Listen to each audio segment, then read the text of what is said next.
Hi, everyone. Welcome to the Leasing Highway Season 2. We're super excited today and this whole season to be sponsored by the Apartment Association of Metro Denver. The Apartment Association of Metro Denver represents over 250,000 apartment units in Denver and is back with in-person events like the chili cook-off, golf tournament, and charity auction. So definitely check them out at aamdhq.org to see what they have coming up. And today for the Leasing Highway, we're excited to be joined by Jeff Hawks, and I'm Ian Andrews, and also joined by my co-host Karen Gladney. So Jeff, you're definitely a legend in the industry, and we'll toss it over to you to give a quick introduction of yourself. Well, thanks, Ian. Thanks, Karen. I'm not sure about the legend part, but I've been doing it a long time and been part of the apartment industry and have been really enjoyed the apartment industry. It was 50 years ago this year that with a partner, I bought a little 3-unit apartment building and ended up beginning that process. 2 years later, I was graduating from college, and a friend of my father's said, "What do you want to do when you graduate?" And I said, "I have no idea." And so he said, "You should get into insurance." And I said, "Okay." And so he gave me a book to study. I drove to the state capitol. I took the test. I funked that test. About a month later, another friend of my father's said, "What are you going to do when you graduate?" I said, "I don't know." He said, "You should get into real estate." And he gave me a book. I studied it. I drove to the state capitol, and I passed that test. That was my complete thought process on getting into the apartment industry. I'm really glad I did, but unlike a lot of people who plan out their lives ahead of them, that just kind of came. And then I've been 47 years. It'll be 48 years in November that I've got my real estate license. And I think the first 3 years I did a little bit of everything, residential and some commercial and some apartments. And starting in about 1977, I just focused on apartment sales, and it's been a great run. Awesome. Yeah, I love the fact that nobody quite knows how they got into or why they got into this industry, but once you're in it, nobody leaves either. Too, it pretty much has you forever. So very similar in your account there, and definitely curious on for your career in this industry. You've had amazing success, and just curious, what do you attribute that to, and all your success throughout your career?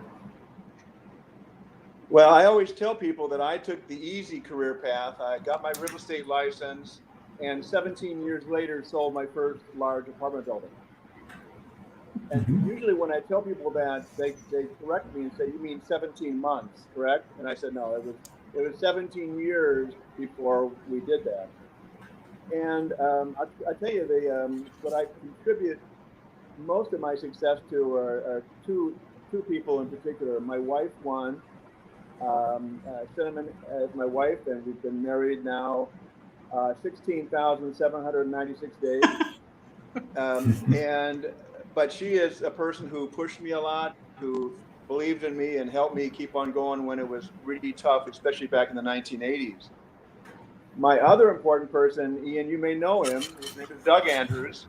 He's your father, and we got together about 30 years ago and became partners in the real estate brokerage business, and it was a wonderful relationship for a long time. So I think I owe a lot of it to those two things. One of the things, though, that kept me going or kept me at night trying to do better for my whole career was when Doug and I first got together, there were basically 5 brokerage teams in Denver that did apartments, and we were number 5. And we couldn't get a listing. And somebody you may know, Chuck Sweeney, is a long-time real estate broker in Denver. He owned the market. He did really well. And we could never beat him out for a listing. And then what happened one day is we got a couple listings through a connection we had, and all of a sudden we leapfrogged over, and we sold more that year than anybody else did. And we had an amazing run from there it was somewhere around 17 years in a row where Doug and I were the top apartment brokers in Denver. And one thing that kept us going was we saw how fast we leapfrogged over Doug, and we didn't want him to leapfrog back over us. Yeah. So we always raised the bar. We always worked hard. Both of us came out of a work ethic of getting to the office first and leaving last. And I think some of those kind of things worked well. And I'll tell you the three things that I would focus on a lot as what really worked for me was getting the right staff and team, using technology as much as we possibly could, and really getting coached. We've both Doug and I have been going to coaching classes for 20-some years. We believe in the industry and what's going on. And the last thing I'd say is, I think we did well because we were fair, and we think we were honest, and we're not cutthroat in an industry that sometimes it can be that way in real estate brokerage. And we appreciated, both Doug and I appreciated the secretary and the receptionist as much as we did our other brokers, because they're all part of the team. And then sometimes the receptionist is the first person that your client needs. And that can be a big thing. And I'll tell you a quick story. Back in the 80s, we had a client that was just abusive to the receptionist every time he came in the office. And she was very upset about it. And I told her one time, I said, you can tell him off. And she said, no, that's your client. I said, you're more important to me than the client. He may be one client, but you see all of my clients. So I think an attitude of that and putting things together really helped me and helped our team over the years.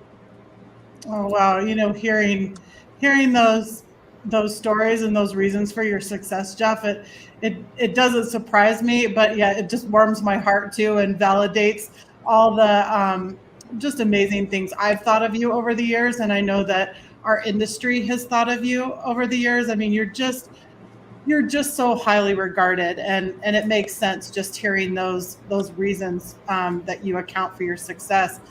That's a lot of, those are a lot of positive things, and you've seen so much. What would you say you're most proud of over your career? Well, most of what I just went through is part of it. I think I'm most proud of marrying well. Choose a partner that can support you and that you can do really well with. And then I think just being fair. I think we've been very fair with our clients, with other brokers, mortgage people, management people, trying to treat everybody the right way. And that tends to allow you to be in the business for a long time. People certainly are important. And I don't think enough people who find their work match in life, like you and Doug did, realize like just how special that is and how much that matters. And then beyond that, the circle that you have around you, and just how crucial that team is, and people matter. You take care of each other like you take care of your customers, and good things will happen, right? Right. So I want to throw out another question that I'm super excited to hear your response to, because anyone I think who knows you well knows you as probably one of the best storytellers. So I'm curious on the flip side of with all your success and what you're proud of. I'm curious on what was one of your biggest F-ups that you've ever had in your career, and what's that story? Well, obviously, knowing me, I've never done anything wrong. Exactly. And that's if you've read my resume, you'll see that. I think one of the things, and I'm not sure you talk about screwing up in a matter that you did anything on purpose, but you look back and go, boy, that was really a mistake. And everyone always makes the best decision they can at the moment, or else they wouldn't have made that decision. But in that moment, it was not the right decision looking back with the information we have now. I think there's two things that come up to mind in particular, and that is when I was very young in college, whatever, I had a bunch of sales jobs and they taught me a lot of high pressure selling. And when I first got into real estate, I thought my job was to sell everybody an apartment building, whether they needed it or not, or wanted it or not. And as an aside, I truly believe if you sell someone an apartment building who doesn't want it, you go straight to hell when you die. Because that is something that you should never do. It's one of the worst things you could possibly do, is put somebody into an apartment building that doesn't want that lifestyle. What I found was that I had an awakening, and it was probably in the first 8, 6, 7 years of my career. And I can remember the day, it just hit me saying, no, my job is to find people who want apartment buildings and do the best job I can of helping them get the apartment building. And that is totally different than selling them something they may not want. And so that was a big shift for me. However, I have used the sales training I got way back then to help people who really want the apartment building and should get it, who are struggling with the decision to pull the trigger. There are some ways of helping those people along to put that together. And the other thing, that's one. The other thing that's really interesting for us, we tried to open an office in Salt Lake City. We had an office for brokerage for apartments in Denver and in Phoenix, very successful. And we just said, we can do exactly what we're doing in Denver and do it in Salt Lake City. And we opened the office, started going, and it was a disaster. And we looked at it and said, what the heck happened? I mean, we've been doing this for 40 years. We should know what we're doing. And I think the term is hubris. But basically, we thought we were successful just because of us. And we could go do something just because of who we were and be successful. And things like the market or size of the city, different kind of clientele, different kind of relationships are all different. And I think one of the most important lessons I learned was not to kind of believe your own press clippings, but take a hard look at why things are successful. And it might not be what you think. It might be the market helps you. And the reverse is true too. When you lost something, it might not have been you. It might have been something else. So take a real strong look at it. And those are the two things I would look back and try to change. Yeah. I think we all could take a dose of that, and just, especially when you lose out on something, you just want to beat yourself up. And it's always good to have the check yourself moment and see if, of course, look in the mirror and see what you could have done better. But you're right. It's not always you. And then also on the flip side, be careful of how much of your own Kool-Aid you drink. So, well, we'll pop to our first commercial break here, and we'll be back on the other side with Jeff. Thank you, Jeff. Thanks. Meet Drew. She's a photographer living in Chicago and is currently looking for a new apartment. She's found a few places she likes, but isn't sure which one is the best fit. That's when Drew discovered RentGrata. RentGrata allowed Drew to talk to Ashley, a resident of the building she was considering. After talking to Ashley, Drew knew it was the right place for her, so she decided to move in. Today, Drew found a new home and Ashley made some referral money. But with RentGrata, it doesn't stop there. When this conversation data is combined with AI machine learning intelligence, RentGrata can provide new insights that allow property managers to get a better sense of what renters want. And that means a better renter experience for all. Welcome your residents, reach them with RentGrata.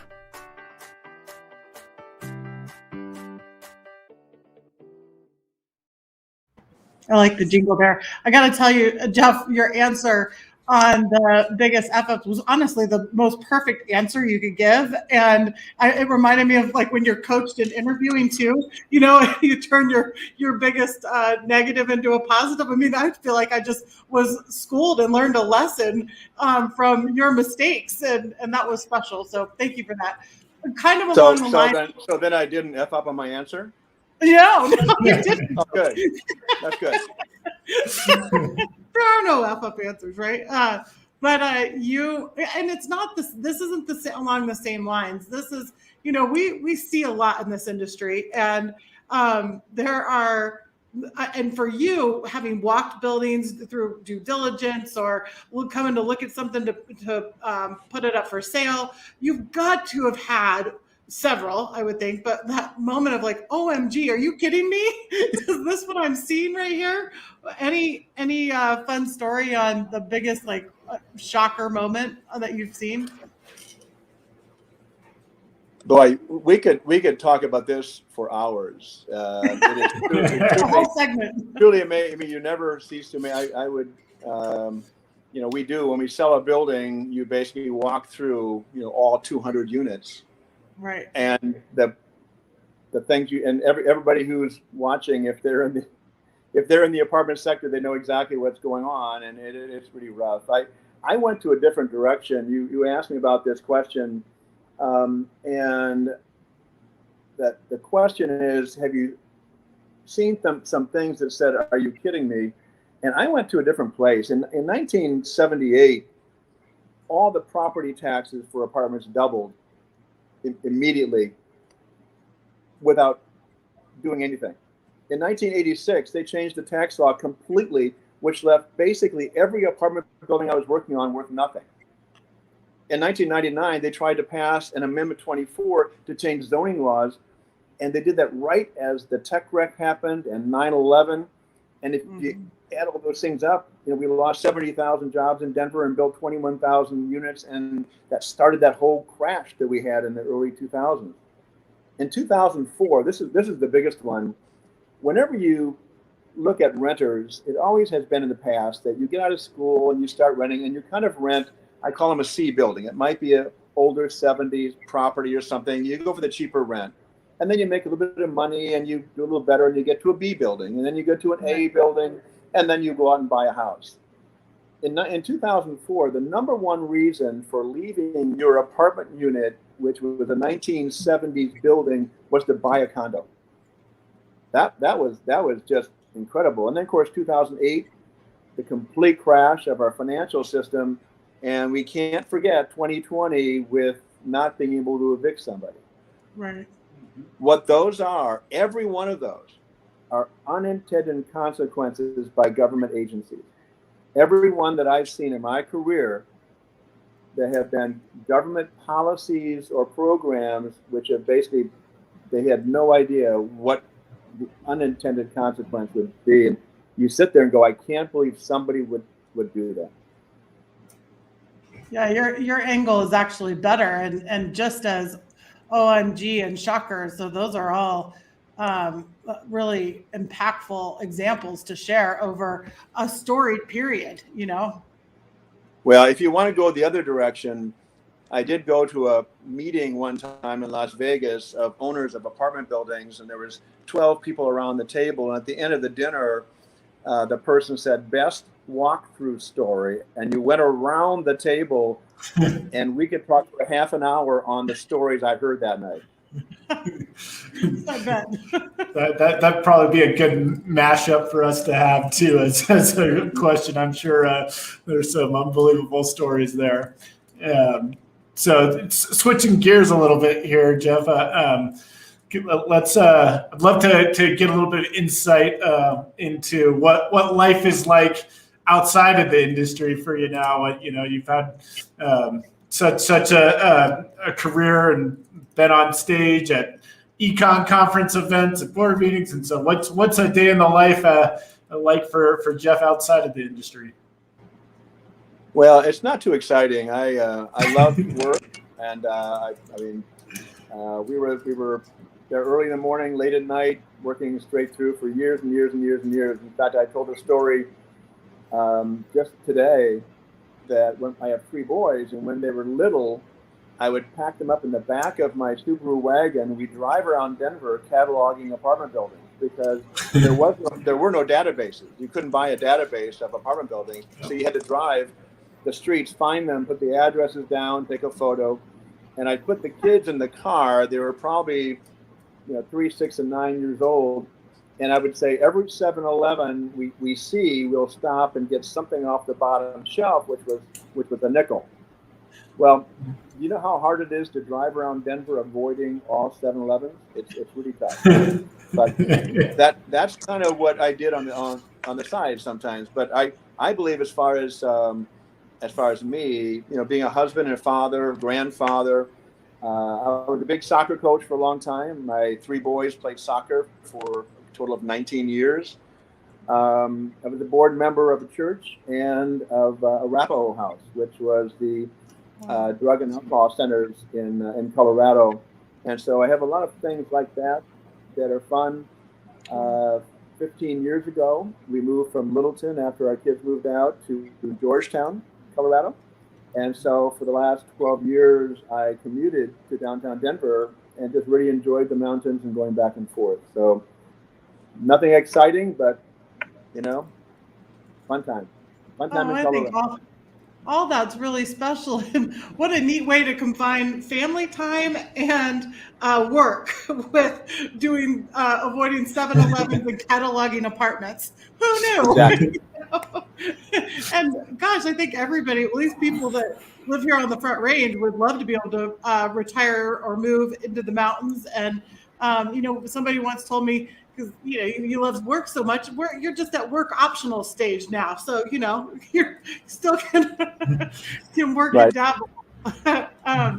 What about this, Jeff? If you had a magic wand, which right now, Ian mentioned you on stage, and I remember watching you all those years up presenting all the data, and you were the first person that made me super excited, honestly, about data. Even my college professors couldn't do it. You were just, the way you delivered it all was so intoxicating. So I'm picturing you up on that stage with a magic wand right now. What would you invent if you had a magic wand for us?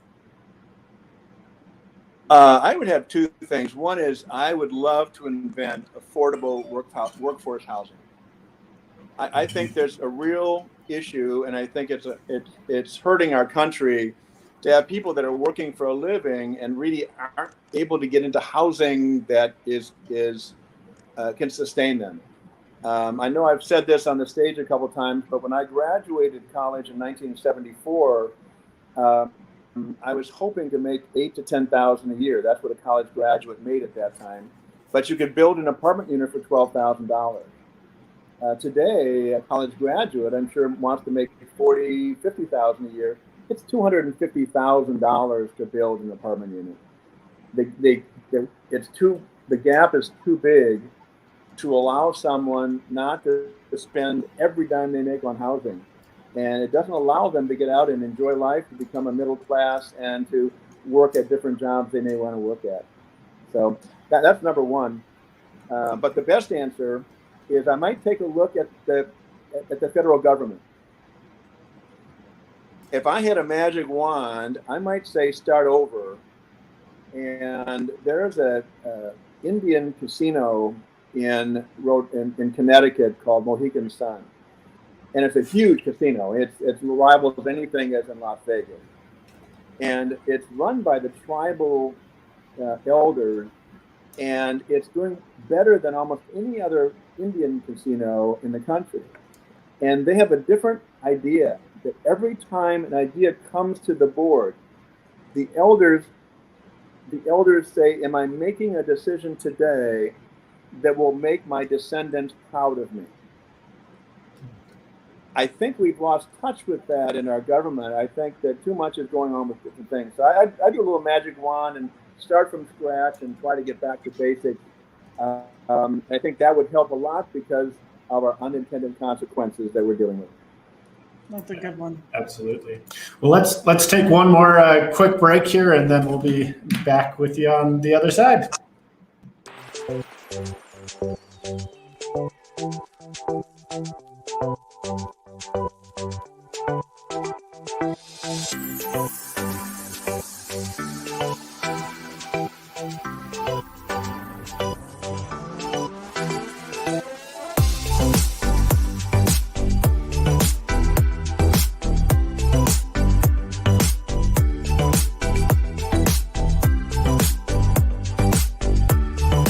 Welcome to your beautiful new apartment home here at Eagles Point 14. As you can see, we're featuring this beautiful 1-bedroom den.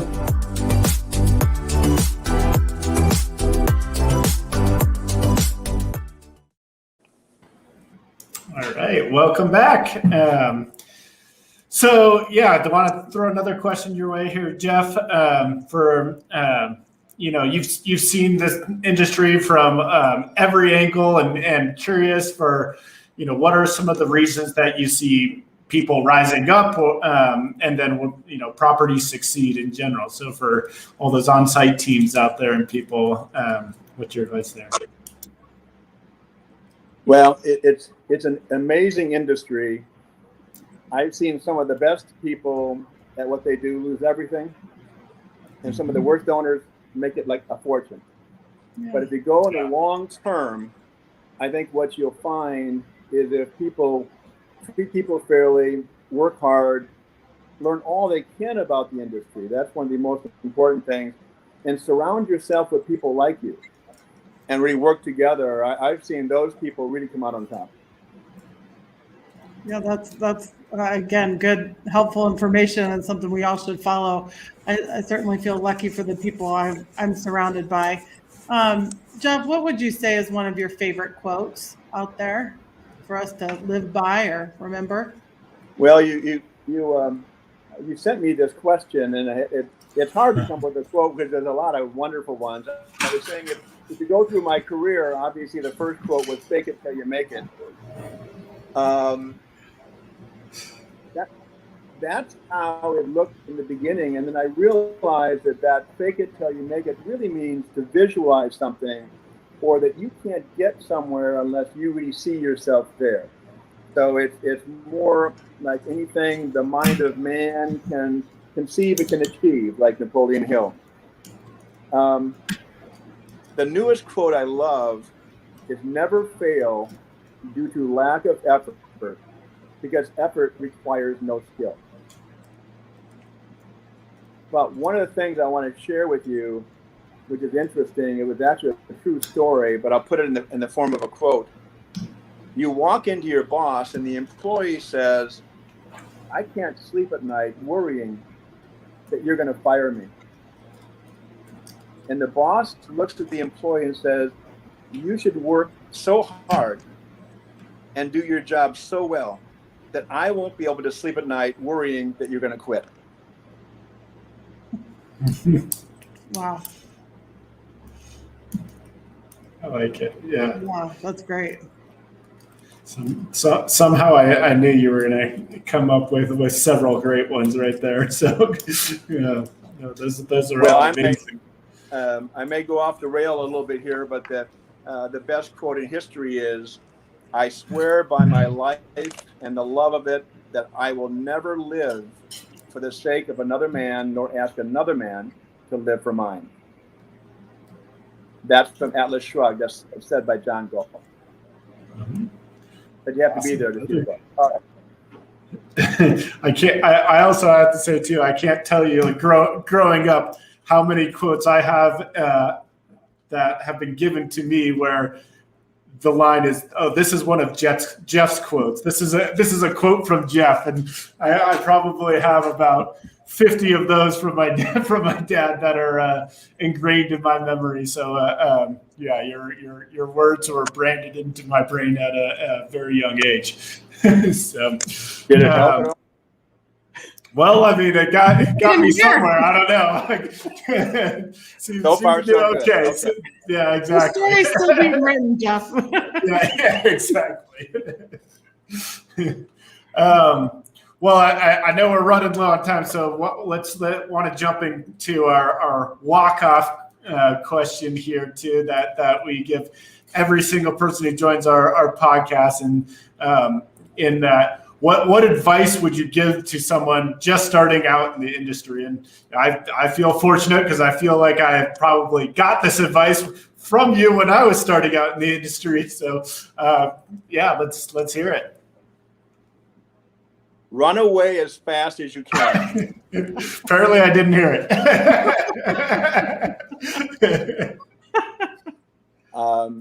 This industry is not for everybody, no question. But it's an amazing industry if you want to jump in there and do it. And I always tell people, try to get on a really good team or have a mentor. Surround yourself with people that know what they're doing so you can watch what they're doing. learn all you can. Get back to the basics of reading about your industry, going to seminars, now to YouTube, now anything you can do to kind of keep on going. And I always tell people to be the first one there, the last one out, do whatever it takes. And it's amazing where they can lead. And go ahead and make a plan for where you want to go, but be flexible because usually you won't end up there. But just get it going and put it together, and I think and make it fun. Well said. Perfect walk-off question and answer, Jeff. Thank you so much. The time has flown by yet again, and we've just been super appreciative to have you with us today. Happy Tuesday, everybody, and we'll be back next Tuesday. So thank you. Thanks, Jeff.